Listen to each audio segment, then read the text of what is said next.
আসসালামু আলাইকুম সকল দর্শক শ্রোতাকে আমন্ত্রণ জানিয়ে শুরু করছি চ্যানেল আই সংবাদ স্টুডিওতে আপনাদের সাথে আছি মোহাম্মদ রাইহান। আর বিস্তারিত সংবাদের শুরুতেই জানিয়ে দিচ্ছি ফ্রেশ আটা ময়দা সুজি সংবাদ শিরোনামগুলো।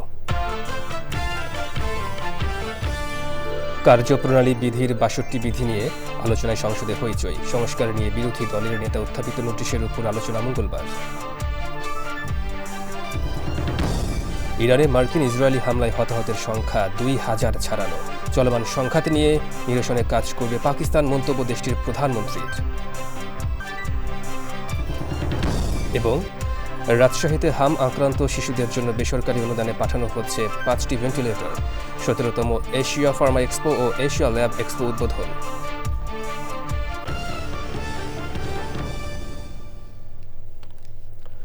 দর্শক, সংবাদ শিরোনামগুলো জানাচ্ছিলাম। এখনকার এই সংবাদ আয়োজন একই সঙ্গে চ্যানেল আইয়ের ইউটিউব চ্যানেল এবং চ্যানেল আইয়ের ওটিটি প্ল্যাটফর্ম আই স্ক্রিনে লাইভ স্ট্রিম হচ্ছে।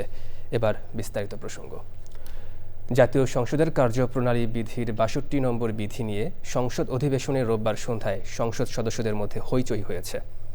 ৬২ বিধিতে বিরোধী দলীয় নেতার উত্থাপিত জুলাই সনদ ও সংস্কার নিয়ে নোটিশের উপর আলোচনার জন্য মঙ্গলবার ২ ঘণ্টা সময় ঠিক করেছেন স্পিকার। আইনমন্ত্রী আলোচনায় সম্মতি দিলেও স্বরাষ্ট্রমন্ত্রী নোটিশের ধারা পরিবর্তনের অনুরোধ জানালে সংসদে উত্তাপ ছড়ায়। চকর মালিথার রিপোর্টে বিস্তারিত। স্পিকারের অনুপস্থিতিতে প্রথমবারের মতো স্পিকারের দায়িত্ব নিয়ে রোববারের সংসদ অধিবেশন শুরু করেন deputy speaker barrister Kaiser Kamal. দিনের কর্মসূচি শুরুর আগে বক্তব্য রাখেন তিনি। আজকের এই মহান সংসদ গতানুগতিক ধারার বাইরে এক ঐতিহাসিক সংসদ, যেখানে আমরা কেউ এসেছি ফাঁসির মঞ্চের সন্নিকটে থাকা কনডেমড সেল থেকে, কেউ এসেছি ফেসিবাদ শাসন ব্যবস্থায় সৃষ্ট জুলুম নির্যাতনের আয়নাঘর থেকে, কেউ এসেছি প্রিয় মাতৃভূমি থেকে ১.৫ যুগেরও বেশি সময় নির্বাসিত জীবন কাটিয়ে। স্পিকারের স্ত্রী এবং যশোর ৬ আসনের সংসদ সদস্যের মায়ের মৃত্যুতে দোয়া করা হয়। সুবহানা রাব্বিকা রাব্বিল ইজ্জাতি আম্মা ইয়াসিফুন ওয়া সালামুন আলাল মুরসালিন আলহামদুলিল্লাহি রাব্বিল আলামিন রাব্বুল আলামিন। তারকা চিহ্নিত প্রশ্নপর্ব শেষে কার্যপ্রণালী বিধির ৬২ বিধিতে দেওয়া নোটিশের বিষয়ে কথা বলতে চান বিরোধী দলীয় নেতা। বিরোধী দলের নেতার নোটিশ কার্যপ্রণালী বিধি ৭১-এর আগে হবে না পরে হবে এই নিয়ে পাল্টাপাল্টি বক্তব্যে জমে ওঠে সংসদ। সরকারি দল ও বিরোধী দলের সদস্যদের পাল্টাপাল্টি বক্তব্যে সংসদের পরিবেশ কিছুটা উত্তপ্ত হয়ে ওঠে। এই বিষয়টি আলোচনার জন্য উত্থাপিত হলো, আপনি আলোচনার জন্য মঞ্জুর করবেন। ৭১ বিধি আগে শেষ করে নোটিশের উপর আলোচনার সিদ্ধান্ত দেন স্পিকার। বিরোধী দল তা মেনে নেয়। আমরা একটু দয়া করে বিধিটা ফলো করে ৭১ বিধির পরেই আপনার এই নোটিশটার ব্যাপারে আমরা সিদ্ধান্ত জানাবো। ৭১ বিধিতে জরুরি জনগুরুত্বপূর্ণ বিষয় নিয়ে আলোচনা শেষে মুলতবি প্রস্তাব উপস্থাপন করেন বিরোধী দলীয় নেতা। জুলাই জাতীয় সনদ সংবিধান সংস্কার বাস্তবায়ন আদেশ ২০২৫ এবং সংবিধান সংস্কার পরিষদ অধিবেশন সংক্রান্ত আলোচনার জন্য মাননীয় স্পিকারের প্রতি সংসদ মুলতবি প্রস্তাব উত্থাপন করছি। আমার প্রস্তাব হচ্ছে সংসদ মুলতবি করে এই বিষয়ে আলোচনায় দেওয়া হোক। এরপর আলোচনার জন্য সময় নির্ধারণের অনুরোধ করেন আইনমন্ত্রী। তবে আলোচনার আগে একটু সময় প্রয়োজন, যে কারণে মাননীয় বিরোধী দল নেতা আপনার দৃষ্টি আকর্ষণ করছি। তবে মুলতবি নোটিশের বিরোধিতা করেন স্বরাষ্ট্রমন্ত্রী। মেজরিটির ভিত্তিতে আমরা যেতে চাই না।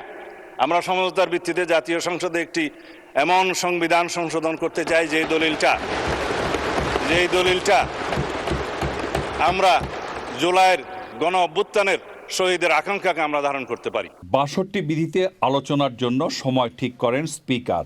আগামী ৩১শে মার্চ ২০২৬ তারিখ রোজ মঙ্গলবার দিনের সর্বশেষ বিষয় হিসাবে ২ ঘণ্টা কাল বিরোধী দলের নেতার মুলতবি প্রস্তাবটি আলোচনার জন্য সময় নির্ধারণ করছি। নোটিশের বিষয়ে স্বরাষ্ট্রমন্ত্রী স্পিকারের দৃষ্টি আকর্ষণ করতে চাইলে সংসদের পরিবেশ আবার উত্তপ্ত হয়ে ওঠে।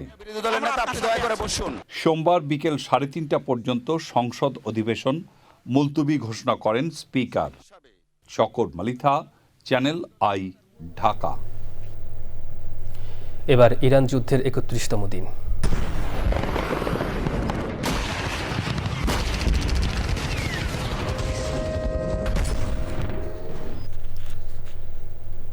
ইরানে মার্কিন ইসরায়েলি হামলায় 2 শতাধিক শিশুসহ 2000-এরও বেশি নিহত হয়েছেন। ক্ষতিগ্রস্ত হয়েছে 336টি স্বাস্থ্য ও জরুরি সেবা কেন্দ্র। দফায় দফায় ব্যালিস্টিক ক্ষেপণাস্ত্র ও ড্রোন হামলা চালাচ্ছে ইসরায়েল। এদিকে যুদ্ধ বন্ধে পাকিস্তানের ইসলামাবাদে আলোচনায় বসেছেন পাকিস্তান, সৌদি আরব, তুরস্ক ও মিশরের পররাষ্ট্রমন্ত্রীরা। চলমান সংঘাতে নিরসনে কাজ করবে পাকিস্তান, বলেছেন দেশটির প্রধানমন্ত্রী শাহবাজ শরীফ। বিস্তারিত সৈকত দেবনাথের রিপোর্টে। মধ্যপ্রাচ্যের যুদ্ধের মাস পেরিয়ে গেলেও চলছে হামলা পাল্টা হামলা। ইরানে দফায় দফায় ব্যালিস্টিক ক্ষেপণাস্ত্র ও ড্রোন হামলা চালাচ্ছে ইসরায়েল। ইসরায়েলি হামলায় গত 4 সপ্তাহে লেবাননে 12 শতাধিক মানুষ নিহত ও 4000-এর বেশি মানুষ আহত হয়েছেন। দেশটির স্বাস্থ্য মন্ত্রণালয় এক বিবৃতিতে এই তথ্য নিশ্চিত করেছে। হরমুজ প্রণালীর পাশাপাশি ওমান উপসাগরের পূর্ণ নিয়ন্ত্রণ ইরানের সামরিক বাহিনীর হাতে রয়েছে বলে দাবি করেছেন দেশটির নৌবাহিনীর একজন কমান্ডার। ওই অঞ্চলে মোতায়েনরত মার্কিন বাহিনীর বিরুদ্ধে কঠোর প্রতিশোধ নেওয়ার হুঁশিয়ারি দিয়েছেন তিনি। ইরানের রাষ্ট্রীয় সংবাদ মাধ্যম তাসনিম নিউজ এজেন্সির এক প্রতিবেদনে এই তথ্য জানানো হয়। এদিকে যুদ্ধ বন্ধের প্রচেষ্টায় পাকিস্তানের রাজধানী ইসলামাবাদে আলোচনায় বসেছেন পাকিস্তান, সৌদি আরব, তুরস্ক ও মিশরের পররাষ্ট্রমন্ত্রীরা। যুদ্ধ বন্ধে কূটনৈতিক প্রচেষ্টা চালানো সত্ত্বেও যুক্তরাষ্ট্র স্থল হামলার ষড়যন্ত্র করছে বলে মন্তব্য করেছেন ইরানের পার্লামেন্ট স্পিকার মোহাম্মদ বাগের গালিবা। ইরানের বিরুদ্ধে চলমান যুদ্ধে যুক্তরাষ্ট্রের সঙ্গে সক্রিয়ভাবে কাজ করছে সংযুক্ত আরব আমিরাত। যুক্তরাষ্ট্র যদি ইরানে স্থল হামলা চালায় তাহলে সংযুক্ত আরব আমিরাতকে কঠোর পরিস্থিতি মোকাবিলা করতে হবে বলে হুঁশিয়ারি দিয়েছেন ইরানি কর্মকর্তা। ইরান থেকে ছোড়া 16টি ক্ষেপণাস্ত্র এবং 42টি ড্রোন ভূপাতিত করেছে সংযুক্ত আরব আমিরাত। দেশটির প্রতিরক্ষা মন্ত্রণালয় জানিয়েছে, যুদ্ধ শুরু হওয়ার পর থেকে এ পর্যন্ত আরব আমিরাত লক্ষ্য করে ইরান 414টি ব্যালিস্টিক ক্ষেপণাস্ত্র, 15টি ক্রুজ ক্ষেপণাস্ত্র এবং 2000-এর বেশি ড্রোন ছুড়েছে। মার্কিন প্রেসিডেন্ট ডোনাল্ড ট্রাম্প ফ্লোরিডার মিয়ামিতে এক অনুষ্ঠানের বক্তব্যে বলেছেন, ইরানের বিরুদ্ধে চলমান যুদ্ধে মার্কিন বাহিনী তাদের সামরিক লক্ষ্যে এগিয়ে যাচ্ছে। সৈকত দেবনাথ, চ্যানেল আই। এবার অন্যান্য সংবাদ। 111-এর কুশীলব সাবেক সংসদ সদস্য অবসরপ্রাপ্ত লেফটেন্যান্ট জেনারেল মাসুদ উদ্দিন চৌধুরীর বিরুদ্ধে মানব পাচার ও মানি লন্ডারিংয়ের মামলায় আবারও 6 দিনের রিমান্ড মঞ্জুর করেছেন আদালত। শেখ রেহানা, সজীব ওয়াজেদ জয় ও লোটাস কামাল সহ অবৈধভাবে বিদেশের লোক পাঠানোর সিন্ডিকেট এবং 1-11 কুশীলবদের ভূমিকা উদ্ঘাটনে রিমান্ড প্রয়োজন বলে আদালতে দাবি করে রাষ্ট্রপক্ষ। আসামিকে নির্দোষ দাবি করে বয়স ও অসুস্থতা বিবেচনায় আবারও রিমান্ডে নেওয়ার বিরোধিতা করেন আসামি পক্ষের আইনজীবী। শহীদুল্লাহ রাজু রিপোর্টে বিস্তারিত। রাজধানীর পল্টন থানার মানব ও অর্থ পাচার এবং প্রতারণার মামলায় 5 দিনের রিমান্ড শেষে ফেনী 3 আসনের সাবেক সংসদ সদস্য অবসরপ্রাপ্ত লেফটেন্যান্ট জেনারেল মাসুদ উদ্দিন চৌধুরীকে দুপুরে কড়া নিরাপত্তায় আদালতে হাজির করে গোয়েন্দা পুলিশ। মামলার তদন্তকারী কর্মকর্তা আবারও 7 দিনের রিমান্ড আবেদন করেন। এ মামলার বিষয়ে অনেক তথ্য উদ্ঘাটন করা হয়েছে এবং আরও তথ্য জানা প্রয়োজন উল্লেখ করে রিমান্ডের পক্ষে আদালতে যুক্তি উপস্থাপন করে রাষ্ট্রপক্ষ। আসামিপক্ষ রিমান্ডের বিরোধিতা করলেও উভয় পক্ষের শুনানি শেষে 6 দিনের রিমান্ড মঞ্জুর করেন আদালত।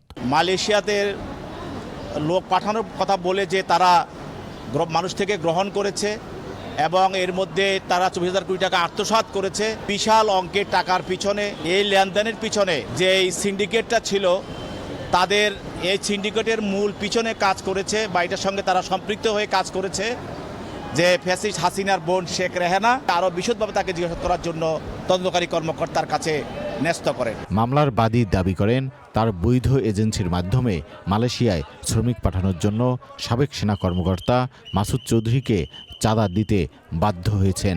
তারপরেও মালয়েশিয়া যেতে পারেনি কেউ। আমাদের নামে বিদেশ থেকে যে চাহিদাপত্র আমরা নিয়ে আসতাম, আমাদেরকে বাধ্য করা হতো 1,52,000, কোথাও কোথাও 1,60,000 টাকা জন প্রতি শ্রমিকের চাঁদা প্রদান করতে। মাসুদ উদ্দিন চৌধুরীর বিরুদ্ধে বৈষম্য বিরোধী ছাত্র আন্দোলনের হত্যা মামলা সহ 11টি মামলা রয়েছে। গত 24শে মার্চ তাকে বারিধারার বাসা থেকে গ্রেপ্তার করে গোয়েন্দা police. Shahidullah Raju, channel I, Dhaka. রাজশাহীতে হাম আক্রান্ত শিশুদের জন্য বেসরকারি অনুদানে 5টি ভেন্টিলেটর পাঠানো হচ্ছে বলে জানিয়েছেন স্বাস্থ্যমন্ত্রী সরদার মোহাম্মদ শাখাওয়াত হোসেন। বাংলাদেশ ঔষধ শিল্প সমিতি আয়োজিত 17তম এশিয়া ফার্মা এক্সপো ও এশিয়া ল্যাব এক্সপোর উদ্বোধন করে স্বাস্থ্য খাতের দুর্নীতি রোধ ও জনগণের স্বাস্থ্যসেবা নিশ্চিতে ঔষধ শিল্প প্রতিষ্ঠান সহ সকলের কাছে সহযোগিতা চান স্বাস্থ্যমন্ত্রী। লায়লা নওশিনের রিপোর্টে বিস্তারিত।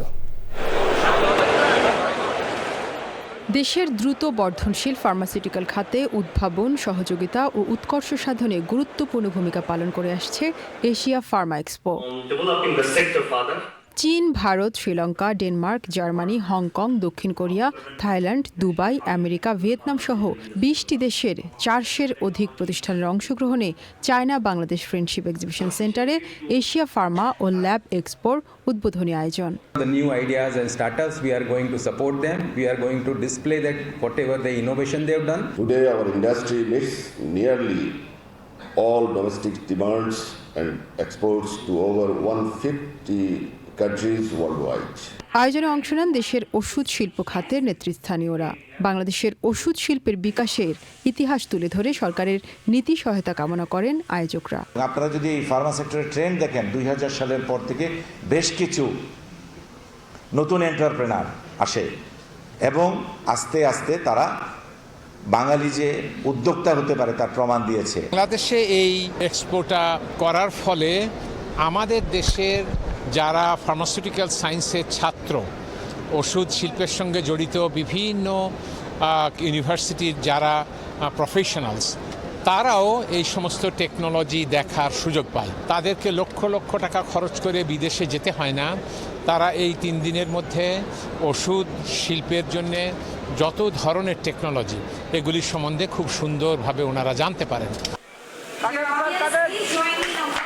আয়োজন উদ্বোধন করে সহযোগিতার আশ্বাস দিয়ে স্বাস্থ্য খাতের চলমান সংকটগুলো নিয়ে কথা বলেন স্বাস্থ্যমন্ত্রী।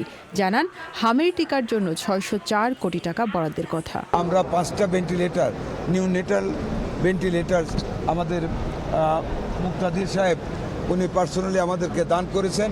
8 বছর আগে মিজেলসের ভ্যাকসিন দেওয়া হয়েছে, এরপর আর ভ্যাকসিন কোনো গভর্নমেন্ট দেয় নাই। আমরা কিন্তু এর মধ্যে 604 কোটি টাকা বরাদ্দ করেছি। 3 দিনব্যাপী এশিয়া ফার্মা এক্সপো চলবে প্রতিদিন বেলা 10টা থেকে সন্ধ্যা 7টা পর্যন্ত।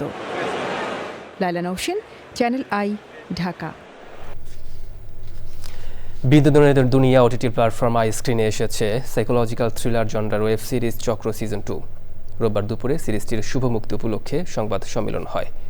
সিরিজের সফলতায় উচ্ছ্বাস প্রকাশ করেছেন নির্মাতা ও কলাকুশলীরা। সুলতানা হিমুর রিপোর্টে বিস্তারিত। 2007 সালে আদম পরিবারের সুসাইডের ঘটনাকে কেন্দ্র করে নির্মাণ করা হয় ওয়েব সিরিজ চক্র। এর ধারাবাহিকতায় নতুন এক মোড় নিয়ে ওটিটি প্ল্যাটফর্ম আই স্ক্রিনে এলো চক্র সিজন 2। ঈদ উপলক্ষে মুক্তি পাওয়া সিরিজটি এরই মধ্যে কুড়াচ্ছে দর্শক প্রশংসা। আপনি যা বলতে পারেন না। সিরিজের সফলতায় চ্যানেলের ছাদ বারান্দায় সংবাদ সম্মেলন, যোগ দেন কলাকুশলীরা। সাইকোলজিক্যাল থ্রিলার জনরার সিরিজটির নির্মাতা ভিকি জাহেদ বলেন, এবারের গল্পে নতুনত্ব আনার চেষ্টা করা হয়েছে। আমি যেটা চক্র 2 বা চক্রতে দেখানোর চেষ্টা করেছি সেটা হচ্ছে সত্যি ঘটনার ইন্সপিরেশনে আমার পার্সপেক্টিভে আসলে কি হয়েছে, হয়তো এগুলো হতে পারে। ইটস আ ফিকশন, দিন শেষে এটা ফিকশন, যেটা একটা সত্যি ঘটনার ইন্সপিরেশনে বানানো হয়েছে। সিরিজে মুখ্য ভূমিকায় অভিনয় করেছেন তৌসিফ মাহমুদ বাঁধন, মেঘলা মুক্তা, মৌসুমী মৌ, গাজী রাকায়েতের মতো শিল্পীরা যারা আমাদের উপর বিলিভ রেখেছেন। দেন দ্য ডিরেক্টর, যিনি এত চমৎকার একটা গল্প ফেঁদেছেন যার উপরে আসলে এত কিছু ঘটছে। ওর একটা আলাদা ধরনের গল্প বলার স্টাইল আছে, যেটা আমার ভীষণ পছন্দ। যে কোনো অ্যাক্টরের জন্য ভিকি জাহেদ হচ্ছে এমন একটা জায়গা যেখানে আপনি আপনার অ্যাক্টিং নিয়ে এক্সপেরিমেন্ট করতে পারবেন, আপনার ক্যারেক্টারাইজেশন নিয়ে এক্সপেরিমেন্ট করতে পারবেন। চোখ ব্যথা হয়ে যেত, কারণ এটা নর্মাল অন্ধ না যে আমি এরকম করে অন্ধের অভিনয় করব। এটা ভিকি জাহেদের কাজ। তো তিনি শুধু বলতেন যে আল পাচিনোকে দেখেন আর খেয়ে ফেলেন ওকে। এমনভাবে উনি আমাকে উপস্থাপন করেছেন যেটা আমি নিজেই কল্পনা করিনি যে আমি এটা করতে পারবো। টোটাল টিম ছাড়া আসলে চক্র সম্পূর্ণ না। তো এটা আমার কাছে মনে হচ্ছে ইন্ডিভিজুয়াল অনেকেরই অনেক ধরনের স্পেশাল জায়গা ভিকি তৈরি করেছে। আমি অনেক দিন ধরে অপেক্ষায় ছিলাম ভিকি ভাইয়ের কোনো একটা কাজ দেখার পরে যে আমি কবে তার সাথে কাজ করব, কারণ এটা আমার খুবই মনের একটা সূক্ষ্ম ইচ্ছা এবং খুবই প্রচণ্ড ইচ্ছা ছিল। চক্র 3টা অবশ্যই করবেন এবং এনশিওর করবেন যেন ভিকি ভাই চক্র 3-এ সামহাউ আমাকে আবার মরা থেকে জাগায় উঠায়। আই স্ক্রিন সবসময় দর্শকের চাহিদা মাথায় রেখে কাজ করে যাবে বলে জানান আয়োজকরা। অল্প সময়ের মধ্যেই যথেষ্ট সাফল্য আই স্ক্রিন পেয়েছে, সুতরাং একটা কথা, আরও যাই হোক চক্রদ্বীপের পরের অবস্থা কী হবে জানি না, কিন্তু আপনারা সবাই সাক্ষী রেখে ভিকি জাহেদকে অনুরোধ করাই যেতে পারে যে চক্র 3-এর হাতে কাজ তিনি দেবেন কিনা। আপনারা কি আমার অনুরোধের সমর্থন জানাচ্ছেন? ভিকি জাহেদ নিজেই চালিয়ে দিচ্ছেন, সুতরাং আমরা চক্র 3-এর অপেক্ষায় থাকবো। আইস্ক্রিন সাবস্ক্রাইব করে চক্র সিরিজের 2টি সিজন দেখতে পারবেন দর্শক। Sultana Himu, channel I, Dhaka. দর্শক দেখছেন চ্যানেল আই সংবাদ। এবার বিরতি, আর বিরতির পর জানিয়ে ফিরছি। আগামী শিক্ষাবর্ষে 4র্থ শ্রেণী থেকে খেলাধুলা বাধ্যতামূলক করা হবে বলে জানিয়েছেন ক্রীড়া প্রতিমন্ত্রী। যুব প্রশিক্ষণের নামে 17 বছর দুর্নীতি হয়েছে মন্তব্য।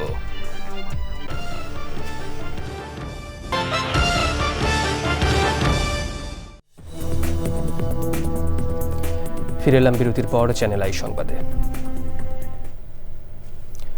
নড়াইলে তেল না পাওয়ায় তানভীর ফিলিং স্টেশনের ম্যানেজার হত্যায় অভিযুক্ত ট্রাক চালককে যশোর থেকে গ্রেফতার করেছে র্যাব 6। সংবাদ সম্মেলনে র্যাব জানায়, গোপন সংবাদের ভিত্তিতে অভিযান চালিয়ে যশোরের বাঘারপাড়া এলাকা থেকে তাকে আটক করা হয়। ফিলিং স্টেশনের ম্যানেজারের সাথে তেল না দেওয়া নিয়ে প্রথমে ঝগড়া হয়। সে সময় ট্রাক চাপা দেওয়ার হুমকি দেয়। পরবর্তীতে ট্রাক চাপা দিয়ে হত্যা করে পালিয়ে যায় ড্রাইভার।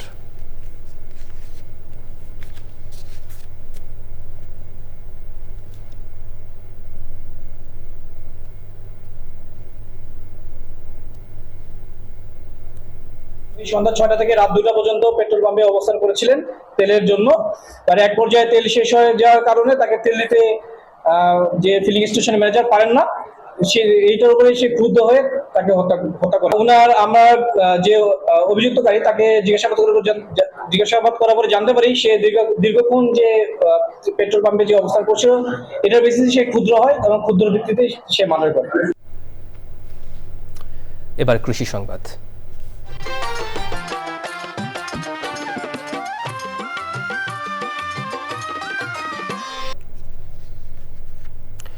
সীমান্তবর্তী জেলা মেহেরপুর একটি কৃষি প্রধান এলাকা, তাই কৃষির আধুনিকায়ন ও ফসলের উৎপাদন বাড়াতে এখানে 2023 সালে স্থাপিত হয় কৃষি গবেষণা কেন্দ্র। কেন্দ্রটির থেকে নতুন নতুন প্রযুক্তি কৃষকের মাঝে ব্যাপক সাড়া ফেলেছে।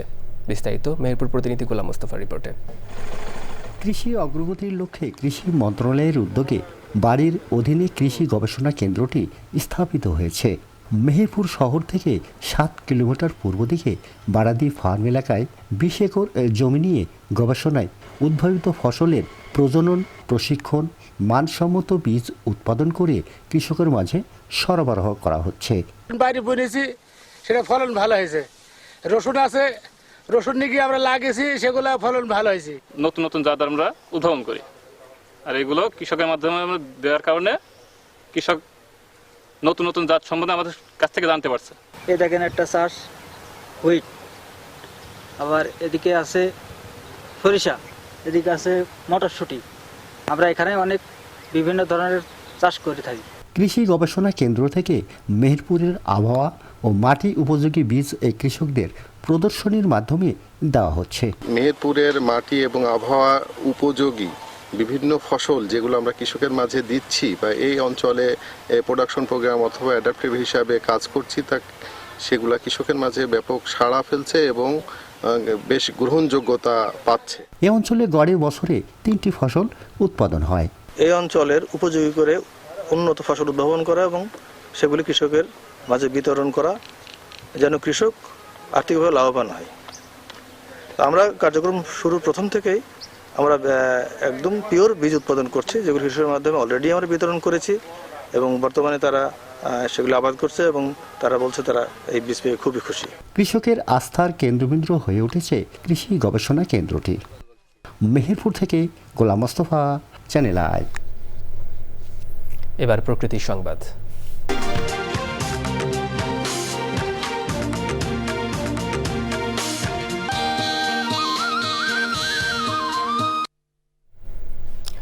বঙ্গোপসাগরের বুকে মেঘনা নদীর মোহনায় জেগে ওঠা চর নিঝুম দ্বীপ। সমুদ্র বেষ্টিত এই দ্বীপের বিশাল বনাঞ্চল নিয়ে গঠিত নিঝুম দ্বীপ জাতীয় উদ্যান। তবে প্রতিনিয়ত বেপরোয়া বৃক্ষ নিধন ও পাচারের মতো পরিবেশ সন্ত্রাসে বিপন্ন উদ্যানটি। কর্তৃপক্ষের উদাসীনতায় উপকূলীয় এই জনপদ এখন দুর্যোগের মুখে অনেকটাই অরক্ষিত। এমন বাস্তবতায় দ্বীপের সবুজ বেষ্টনী পুনরুদ্ধার ও সংরক্ষণের তাগিদ স্থানীয়দের। আলাউদ্দিন শিবর তথ্য ও ভিডিও চিত্রে মোশাহিদ রনির রিপোর্ট।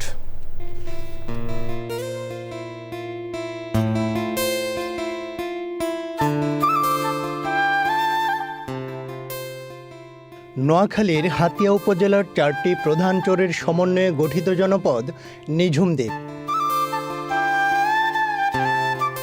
বাংলাদেশের অন্যতম প্রাকৃতিক সম্পদ এবং জীববৈচিত্র্যের এক সমৃদ্ধ অভয়ারণ্য নিঝুম দ্বীপ জাতীয় উদ্যান। 163.5 বর্গ কিলোমিটারের এই উদ্যানে অনিন্দ্য সুন্দর অজস্র চিত্রাহরিণ, হাজারো পরিযায়ী সহ 161 প্রজাতির পাখির বিচরণ। তবে নির্বিচার গাছ কাটা ও পাচারে শত শত একর সংরক্ষিত বন যেমন উজাড় হচ্ছে, তেমনি বিপন্ন পরিবেশ প্রতিবেশ ও জীববৈচিত্র্য।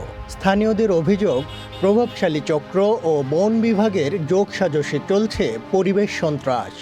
এছাড়াও ভূমি মন্ত্রণালয়ের বন্দোবস্তের জেরে বসতি স্থাপনের নামেও উজাড় হচ্ছে সবুজ বেষ্টনী। কিছু কিছু দুষ্কৃতিকারী লোক আছে, এরা আস্তে আস্তে বনগুলো কাটে নিয়ে অন্য জায়গায় বিক্রি করে নিজস্ব কাজে এরা আয় ব্যয় করতেছে। ওই দেখেন গাছগুলো অনেক গাছ ভিতরে সম্পূর্ণ গাছ কেটে নিয়ে যাচ্ছে। এখন পর্যটক কমে গেছে, অচিরেই এই বন বিভাগের উদাসীনতার কারণে এই এই বাগানটা বিলীন হচ্ছে। ও পর্যটক এখানে আসতেছে না, তো আসবে কী ব্যাপার? যারা আসে ওরা যায় আবার বলে যে নিঝুম দ্বীপের অবস্থা খুব খারাপ। আমাদের এগুলো দিয়ে একটু নজর রাখলে আমাদের যে উপজেলা হাতিয়াকে আমরা আরও অনেক দূর এগিয়ে নিতে পারবো। জাতীয় উদ্যানের গাছ কাটা ও প্রতিকারের বিষয়ে জানতে চাইলে ক্যামেরার সামনে কথা বলতে অপারগতা জানান বিভাগীয় বন কর্মকর্তা। নিরাপদ ও টেকসই ভবিষ্যৎ নিশ্চিতে পরিবেশবান্ধব উপায়ে বনাঞ্চল পুনরুদ্ধার ও সংরক্ষণের বিকল্প নেই বলে মত বিশেষজ্ঞদের। মোশাহিদ রনি, প্রকৃতি ও জীবন ডেস্ক, চ্যানেল আই। আগামী শিক্ষাবর্ষে 4র্থ শ্রেণী থেকে খেলাধুলা বাধ্যতামূলক করা হবে বলে জানিয়েছেন যুব ক্রীড়া প্রতিমন্ত্রী মোহাম্মদ আমিনুল হক। রোববার অধিবেশনে এক প্রশ্নের জবাবে একথা জানান জাতীয় ফুটবল দলের সাবেক এই অধিনায়ক। এ সময় সংসদ সদস্য জয়নাল আবেদিন ফারুকের এক সম্পূরক প্রশ্নের উত্তরে বিগত 17 বছর যুব উন্নয়ন বা যুব প্রশিক্ষণের নামে বড় বড় দুর্নীতি হয়েছে বলেও জানান যুব ক্রীড়া প্রতিমন্ত্রী। শ্রেণী থেকে আগামী শিক্ষাবর্ষ থেকে আমরা খেলাধুলাকে বাধ্যতামূলক করতে যাচ্ছি ইনশাআল্লাহ। বিগত 16 বছর 17 বছর এই যুব উন্নয়ন বা যুব প্রশিক্ষণের বিভিন্ন নামে অনেক বড় বড় দুর্নীতির অনেক কিছু আমি ইতিমধ্যে পরিলক্ষিত হয়েছে আমার দৃষ্টিতে, এবং সেগুলো আমি আপাতত আমার কাছে আমি সেগুলো পর্যবেক্ষণের জন্য রেখে দিয়েছি, এবং সেগুলো পর্যবেক্ষণ করে বিগত সময় যেখানেই দুর্নীতি হয়েছে সেগুলোকে কিভাবে আমরা সুন্দরভাবে এটাকে গুছিয়ে কিভাবে আমরা এটা সমাধান করতে পারি। কারণ দুর্নীতিকে আমরা কখনোই কোনো প্রশ্রয় দিব না, এবং যারা অবৈধভাবে বিভিন্নভাবে এই সুযোগগুলো নিয়েছেন তাদেরকেও আমরা বাছাই করে তাদের বিরুদ্ধে আমরা দ্রুত ব্যবস্থা নিব। সংবাদের শেষ প্রান্তে তবে যাবার আগে ফ্রেশ আটা ময়দা সুজি সংবাদ শিরোনামগুলো জানিয়ে দিচ্ছি আরও একবার। কার্যপ্রণালী বিধির 62 বিধি নিয়ে আলোচনায় সংসদে হইচই। সংস্কার বিরোধী নিয়ে দলের নেতা উত্থাপিত নোটিশের উপর আলোচনা মঙ্গলবার। ইরানে মার্কিন ইসরায়েলি হামলায় হতাহতের সংখ্যা 2000 ছাড়ালো। চলমান সংঘাত নিরসনে কাজ করবে পাকিস্তান, মন্তব্য দেশটির প্রধানমন্ত্রীর। এবং রাজশাহীতে হাম আক্রান্ত শিশুদের জন্য বেসরকারি অনুদান পাঠাচ্ছে 5টি ভেন্টিলেটর। 17তম Asia pharma expo, Asia lab expo উদ্বোধন।